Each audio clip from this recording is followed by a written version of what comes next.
June 2026, OpenAI files for an IPO. Valuation $850 billion. That number is not a typo. $850 billion. More than Walmart, more than Exxon, more than JP Morgan Chase. The company behind that number has never turned a profit. Not once. In fact, the bigger it gets, the more money it loses. 2025. OpenAI revenue $13 billion. OpenAI losses $38 billion. Now here is the question that nobody on Wall Street wants to answer publicly. Where does that money go?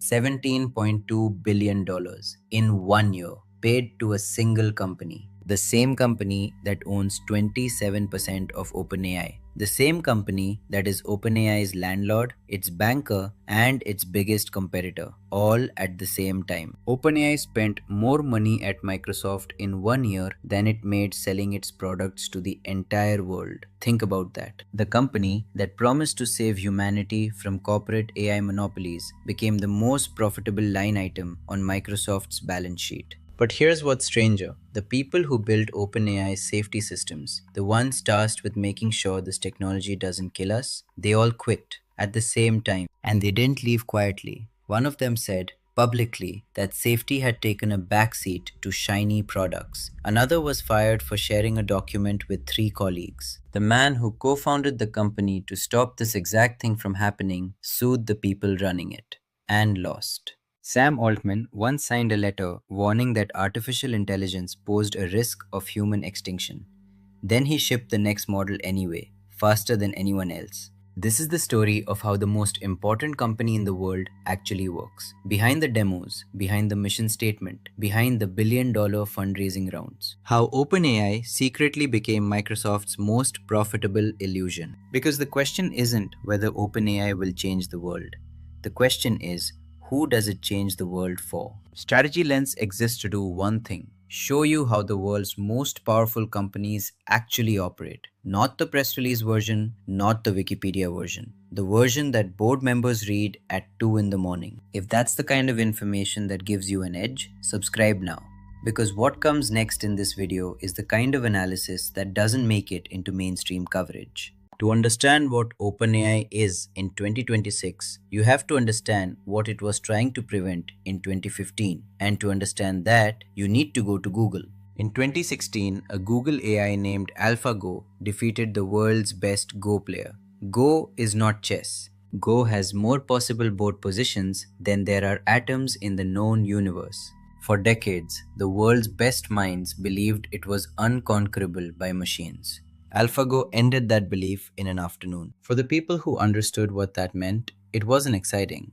It was terrifying. Because Google now had proof of concept. They had the world's most valuable data pipeline. 3 billion search queries a day. They had the most elite AI research team on Earth.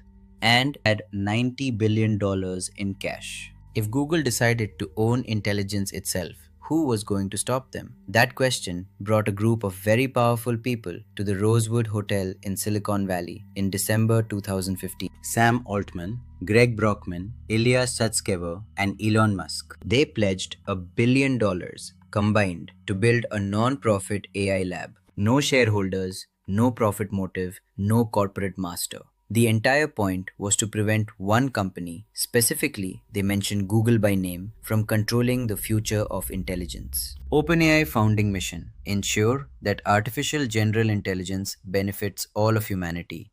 Here is the first detail that most coverage gets wrong. They pledged $1 billion. They collected $130 million in 4 years. AI training compute cost doubles every 3.4 months. OpenAI funds raised by 2019, $130 million of $1 billion pledged. The people who set out to save humanity from corporate AI monopolies could not, themselves, raise enough money to train a competitive AI model. Because training a competitive AI model by 2019 required hundreds of millions of dollars in compute. The math was brutal. The gap was widening. And then the alliance fractured. Elon Musk wanted control. The board said no. Musk walked away and pulled his funding. What happened next defined everything. With its runway collapsing and no Musk money incoming, OpenAI made a decision that its founders had specifically set out to avoid. It went to a corporation. In 2019, Microsoft invested $1 billion in OpenAI. In exchange, Microsoft got exclusive cloud rights. OpenAI would run everything on Azure. OpenAI called it a partnership. Dario Amodei, who was inside OpenAI at the time, had a different read on it. He believed the deal meant the mission was already over. And so, in 2021, Amodei and 10 other researchers left OpenAI. Anthropic, Public Benefit Corporation, Long-Term Benefit Trust. OpenAI, capped profit model, returns limited to 100 times. The people who built OpenAI's intellectual foundation believed by 2021 that a corporate investment deal had already compromised the mission. They were right. They just couldn't have known how completely. Because what came next, what ChatGPT's launch in November 2022 triggered inside OpenAI, set off a chain reaction that would expose something far more troubling than a Microsoft dependency. It would expose how the people responsible for making sure this technology was safe responded when the money started coming in. That story is coming. But first, we need to understand how they built something so powerful, so fast, that the entire world stopped what it was doing to pay attention. November 30th, 2022, OpenAI releases ChatGPT. 1 million users in 5 days, 100 million in 2 months. No product in human history had ever grown that fast. Not Facebook, not Instagram, not TikTok, nothing. But here's what the speed obscures. ChatGPT wasn't actually new technology when it launched. The model underneath it, GPT 3.5, had existed since 2020. What changed wasn't the intelligence, it was the packaging, a chat interface. That's it. The most transformative product launch in tech history was essentially a very good user interface placed on top of technology that had already existed for 2 years. The lesson is, the model is not the moat, the interface is. But the interface wasn't what made OpenAI untouchable. It's called the transformer. In 2017, 8 researchers at Google published a paper that changed the trajectory of human civilization. GPT, Claude, Gemini, Llama, all of them built on a Google invention that Google was too afraid to ship. Google invented the transformer in 2017, but they were paralyzed. If they shipped an AI that gave perfect answers, users would stop clicking search results. No clicks, no ads, no revenue. So they sat on it. OpenAI took the same architecture and shipped it to the world without that constraint. Because OpenAI had no search business to protect, that asymmetry explains how a non-profit took a market from $1 trillion corporation. By early 2023, revenue was growing faster than anyone had ever seen in enterprise software. $200 million in 2022, $1.6 billion in 2023, $3.7 billion in 2024. That's a geological event. And Sam Altman was everywhere. He testified before Congress that AI was an extinction-level risk. He signed public letters warning it could kill us all. Then he announced GPT-4, then GPT-4o, then the Stargate project. He built it faster than anyone, faster than the safety researchers at his own company thought was responsible. So which is it? Is Sam Altman a man racing to prevent catastrophe, or one accelerating toward it? That answer, that's the loop we're going to close. But not yet. Because right now, in the middle of all this growth, something was happening inside OpenAI that none of the press releases mentioned. The people who were supposed to be watching the guardrails, the ones paid specifically to make sure this technology didn't go sideways, they were becoming increasingly worried. And then they started leaving. Let's follow the money. Not the revenue numbers, the actual flow of cash through this organization. Because the financial architecture of OpenAI is unlike anything that has ever existed in the history of American business. In 2025, OpenAI generated $13.07 billion in revenue. In that same year, OpenAI paid Microsoft $17.2 billion. Broken down, $10.59 billion for research and development, compute, training models like GPT-5, $6.04 billion for inference compute, running ChatGPT for 800 million users every day. $527 million for sales and marketing infrastructure. Total paid to Microsoft, $17.2 billion. Total OpenAI revenue, $13 billion. OpenAI sent Microsoft more money than it earned from the rest of the world combined in 1 year. Now, here's the part that Wall Street has been very careful not to say too loudly. When Microsoft invested $10 billion in OpenAI, where did you think that money went? It didn't sit in a treasury account. It came back to Microsoft almost immediately in the form of Azure Compute credits. Microsoft gives OpenAI money. OpenAI spends that money at Microsoft. Microsoft reports record Azure revenue growth. Microsoft stock rises. The cash never truly left the Microsoft ecosystem. Not once. Microsoft's Azure revenue 2023 to 2025 grew at record rates. The primary customer driving that growth? OpenAI. This is the machine behind the mission. Microsoft gets to claim extraordinary cloud revenue growth. OpenAI gets to claim world-changing AI progress. And the cost? The $38 billion annual losses, the $41 billion one-time accounting charge. The research teams stretched so thin they had to operate on 1% of their promised compute gets buried in the asterisks. But the financial architecture is only one layer of the hidden machine. The governance layer is where things get genuinely disturbing. In November 2023, the OpenAI board fired Sam Altman. That sentence alone deserves a moment. The board of the most valuable AI company in history fired its CEO on a Friday afternoon with 5 days' notice to no one. Within 96 hours, nearly all 770 employees threatened to quit. Microsoft immediately offered to hire every single one of them if the board didn't reverse course. The board reversed course. Within 5 days, Altman was back. And the board that fired him, the people with legal fiduciary responsibility to OpenAI's non-profit mission, were gone. Here is the detail that the mainstream narrative missed. The board didn't fire Altman because he was doing a bad job. They fired him because he was doing a very specific kind of good job. He was raising hundreds of billions of dollars. He was shipping products at unprecedented speed. He was turning OpenAI into the fastest growing company in history.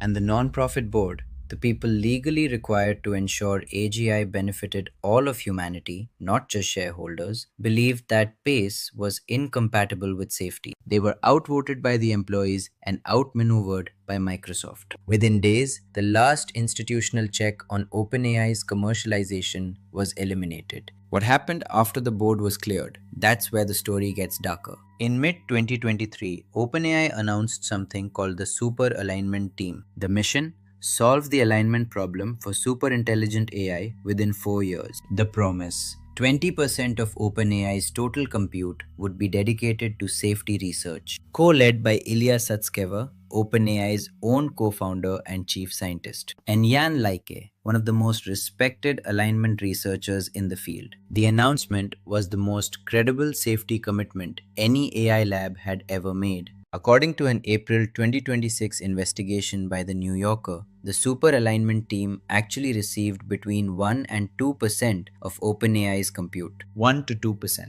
That was it. Not 20%. Not even close. Jan Leike resigned in May 2024. His public statement was precise. Safety culture and processes have taken a backseat to shiny products. Ilya Sutskever resigned the same month. A third safety researcher, Leopold Aschenbrenner, was fired. OpenAI said he had leaked information. Aschenbrenner said he was fired for pushing too hard on safety, specifically by workers in Nairobi, Kenya, hired through a company called Sama, paid approximately $2 an hour to read, label, and classify graphic depictions of child sexual abuse, murder, and torture for hours, every day. Multiple workers suffered documented psychological trauma and PTSD from this work. OpenAI eventually ended its contract with Sama. But the ethical architecture of what ChatGPT will and won't produce, the safety features OpenAI markets most loudly, was built on the psychological damage of underpaid workers in the global south. In May 2024, a story broke that read less like a corporate scandal and more like a scene from a mob drama. OpenAI's offboarding agreements The documents departing employees signed when they left contained a clause. If you left OpenAI and refused to sign a lifetime non-disparagement agreement, the company reserved the right to claw back your vested equity. For context, early OpenAI employees held equity worth millions of dollars. Sam Altman on social media said he was genuinely embarrassed. He said he didn't know it was happening. He is the CEO. This is the pattern. Every single time OpenAI's internal behavior has conflicted with its public mission, the correction comes after exposure, never before. Which brings us to the question that every regulator in Washington, Brussels, and London is currently asking. If this company cannot govern its own internal conduct, who governs it when the models get powerful enough that a mistake isn't a PR crisis, but something else entirely? Let's follow the money, not the revenue numbers, the actual flow of cash through this organization. In April 2026, for the first time since the generative AI race began, OpenAI was no longer the enterprise market leader. Anthropic crossed it. 34.4% of paid enterprise adoption versus OpenAI's 32.3. The numbers are close, but the trajectory is not. Here's why that matters. Consumer AI, the 800 million people using ChatGPT for free, generates brand awareness. Enterprise AI, the Fortune 500 companies paying millions for workflow integration, generates margin. OpenAI dominates the former. It is losing the latter. And the reason it's losing was written into the company's founding decision in 2015. OpenAI was built to answer one question: how do you build the most powerful AI in the world? Anthropic was built to answer a different question: how do you make the most powerful AI useful inside a regulated enterprise? Those are not the same question. And in 2025 and 2026, enterprise buyers stopped caring about the first one. They started caring very specifically about the second. 70% of head-to-head enterprise matchups in early 2026 went to Anthropic. The primary reason? Claude Code. Anthropic's coding tool, not a chatbot, not a general purpose assistant, but a specialized agent, had by mid 2026 authored an estimated 4% of all public GitHub commits globally. OpenAI watched this happen. They had the resources to build it, the talent to build it, the data to build it. They were too busy building the model. They forgot to build the tool. Now, the safety exodus. We established that the safety researchers left. We established what they said publicly. Here's the structural significance that hasn't been fully articulated. When Jan Leike said safety had taken a backseat, he wasn't just describing a cultural problem. He was describing a resource allocation decision. 1 to 2% of compute going to alignment research versus the 20% that was promised. That's a board decision. That's a CFO decision. That's a CEO decision. OpenAI built a financial model dependent on Microsoft, dependent on burning capital faster than it earns it, that made the safety commercial trade-off existential. Slow down on safety, the model improves. Revenue grows. Microsoft stays happy. Speed up on safety. Enterprise falls behind. Anthropic wins. Microsoft asks questions. The safety researchers didn't lose to corporate greed. They lost to math. The safety researchers left because the compute economics of the Microsoft deal made genuine safety investment structurally incompatible with competitive survival.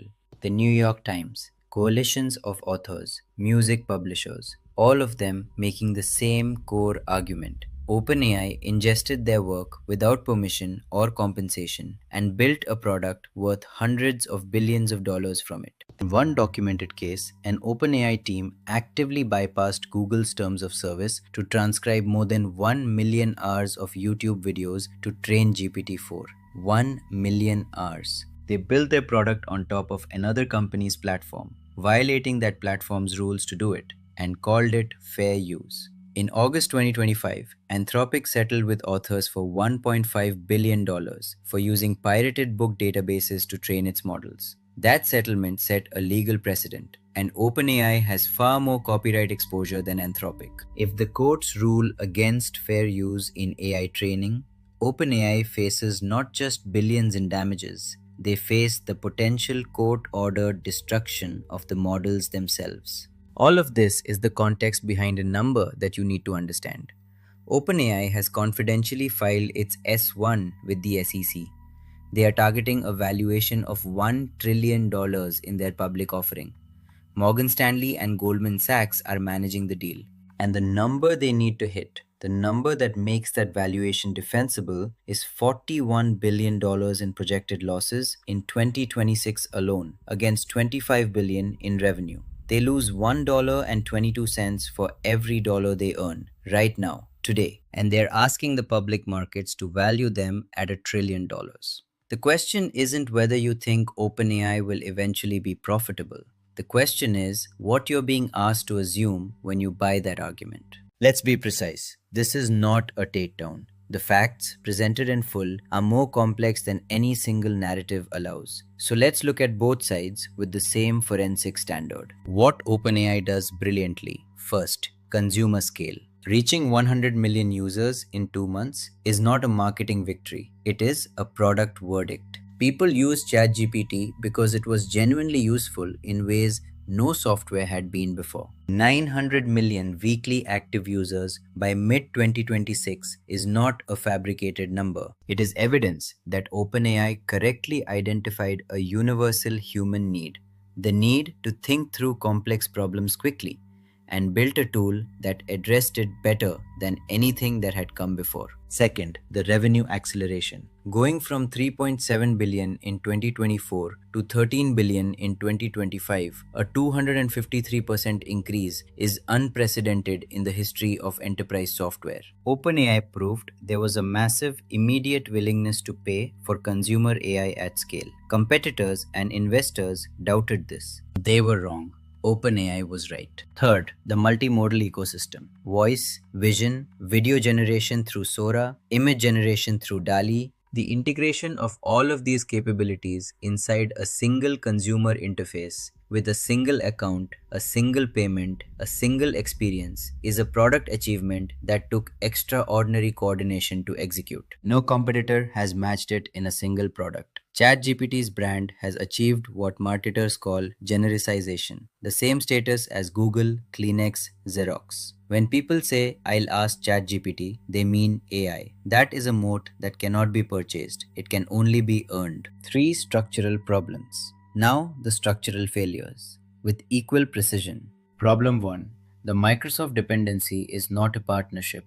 It is captivity. OpenAI's gross margin is permanently capped by Microsoft's Azure pricing structure. If Microsoft decides to squeeze margins, and Microsoft has every financial incentive to do exactly that, OpenAI has zero leverage to migrate $17 billion worth of workloads elsewhere. They have no data centers, no proprietary silicon, no energy contracts. Google owns its chips, its data centers, its power. Meta owns its chips, its data centers, its power. OpenAI rents everything from its largest shareholder. In any other industry, this structure would be called a supplier monopoly. In Silicon Valley, it was called a strategic partnership. Problem 2. The unit economics do not improve with scale, they worsen. In 2024, OpenAI spent $2.37 to generate $1 of revenue. In 2025, that improved to $1.60 per dollar of revenue. That improvement sounds encouraging until you realize that the absolute dollar losses are accelerating. In 2024, $5 billion in operating losses. In 2025, $21 billion in operating losses. The efficiency ratio is improving. The scale of destruction is not. The inference cost death spiral. Every new user generates more compute demand, which generates more Azure billing, which generates more losses, has no natural floor. Problem 3. Governance was deliberately dismantled. The board that fired Altman in November 2023 was, structurally, the last institutional mechanism capable of overriding commercial pressure in favor of safety. That board was purged. The new board, post-restructuring, is composed almost entirely of people with financial stakes in the outcome. The long-term benefit trust, Anthropic's equivalent, 5 people with zero equity, zero salary, with legal authority to override the board, does not exist at OpenAI. OpenAI's PBC structure requires them to balance mission and profit, but no independent body has the legal authority to enforce that balance. The kill switch that was supposed to exist doesn't. Proposed solutions. So, what would a smarter version of this company actually do? 1. Renegotiate the Microsoft deal using the Amazon and Nvidia capital from the March 2026 funding round. OpenAI raised $122 billion. Amazon committed 50 billion, Nvidia committed 30 billion. That is leverage. The Microsoft compute dependency was born from financial desperation in 2019. In 2026, the desperation is gone. The deal terms should not look the same. 2. Acquire the enterprise workflow tools Anthropic has used to outflank them. OpenAI should have bought Cursor, the AI coding IDE, in 2024. It did not. The window is narrowing, not expanding. Every month, Anthropic spends building Claude code into enterprise development pipelines is another month of switching costs accumulating against OpenAI. At an $850 billion valuation, targeted acquisitions of $5 to $15 billion are not existential risks. They are competitive necessities. 3. Rebuild an independent safety function with structural teeth, not a team that reports to product leadership. An external board modeled on Anthropic's long-term benefit trust with the legal authority to block model releases it deems unsafe, regardless of commercial timeline. This is not a moral argument, it is a regulatory one. The EU AI Act classifies OpenAI's models as general-purpose AI with systemic risk, triggering mandatory adversarial testing and incident reporting. The copyright litigation is approaching settlement territory that could cost billions. A genuine, structurally independent safety function is not a cost. At this stage of regulatory development, it is the cheapest insurance OpenAI can buy. Now, the last question, the one we've been carrying since the beginning. Sam Altman warns that AI is an extinction risk, then builds it faster than anyone. Is that hypocrisy or something else? Here is the structural logic that most critics miss. Altman's position, stated repeatedly, publicly, without contradiction, is that AGI is going to be built regardless of what any single company does. The physics of compute and the incentives of nation states and corporations make that, in his view, inevitable. Given that, the argument goes, the least dangerous outcome is for the most safety-conscious actor to get there first. Whether you accept that argument depends on whether you believe OpenAI is, in fact, the most safety-conscious actor. The evidence from the superalignment team, from the safety exodus, from the NDA structure, that evidence is the answer. Altman races because his logic is, someone will build a GI. If it must be someone, it should be OpenAI. Whether OpenAI deserves that trust is a separate question, and the public record provides a specific answer. Here is the framework that lets you evaluate any company that claims to be mission-driven. Ask 3 questions. 1. Who funds them, and what does that funder's business model require? 2.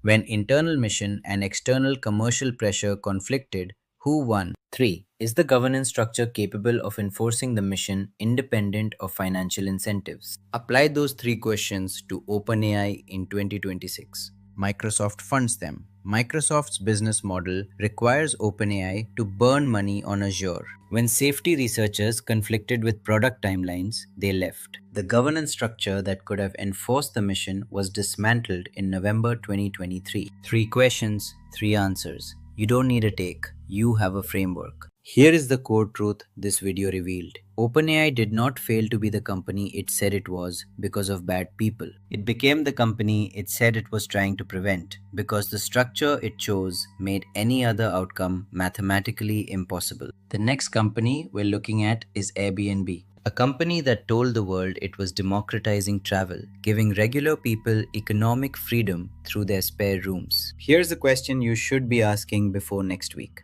Who actually owns Airbnb's inventory? And when the person hurt by an Airbnb rental is a guest, a neighbor, or a city, what power do any of them have? 2 very different questions. 1 very uncomfortable answer. We'll have it next week. Strategy Lens covers the companies that shape your world, not from the outside, but from the inside out. If you want to be the person in the room who actually understands how these machines operate, subscribe now. Because the most valuable thing you can possess in this economy is not capital, it's clarity. OpenAI promised to build intelligence for all of humanity. What it built was a machine so expensive to run that it had to sell humanity the bill. This is Strategy Lens. We'll see you inside the machine.